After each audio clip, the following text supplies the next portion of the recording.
तो इस क्वेश्चन का आंसर आपको आगे मिलेगा। उससे पहले हम लोग देख लेते हैं कि क्वेश्चन क्या था। है कि एक आदमी एक फल की दुकान से 100 रुपए चोरी करता है और कुछ देर बाद वही आदमी वही 100 रुपए लेकर आता है और दुकान से 70 रुपए के फल खरीदता है और दुकानदार को वही 100 रुपए देता है और दुकानदार उसे 30 रुपया वापस कर देता है। तो बताओ दुकानदार का एक्चुअल लॉस कितना हुआ। हाँ जी, तो आंसर 100 और 200 वाले आप दोनों गलत हैं।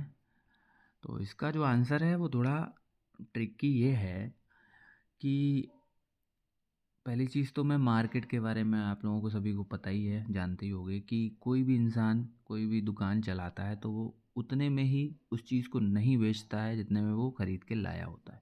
जैसे मैं एक शॉपकीपर हूँ, तो मैं 70 रुपये के फल 70 में अगर लाया होता तो मैं 70 में क्यों बेचता, है ना। मैं 70 से कम में लाया हूँगा तभी तो मैं 70 में बेचूंगा ताकि मुझे प्रॉफिट हो पाए। तो हम इसकी एग्जैक्ट वैल्यू नहीं बता सकते हैं डायरेक्ट, ठीक है। इसका आंसर डिपेंड करेगा वो जो शॉपकीपर है वो कितने रुपए में फ्रूट्स लाया होगा अपनी शॉप पर। तो सबसे पहले तो उसके पास से 100 रुपये चले गए, ठीक है।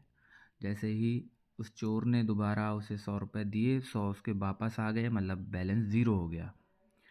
अब क्या कर रहा है, वो अपने पास से फल भी दे रहा है 70 रुपये के और 30 रुपये भी दे रहा है। तो ज़रूरी नहीं है कि उस शॉपकीपर ने वो जो फल लाया है अपनी दुकान पे वो 70 रुपये में ही लाया हो, वो उससे कम में लाया होगा। तो हम कह सकते हैं कि जो लॉस हुआ होगा उस शॉपकीपर को वो 30 रुपये प्लस वो अमाउंट जिसमें वो अपनी शॉप पर फ्रूट्स लेकर आया होगा।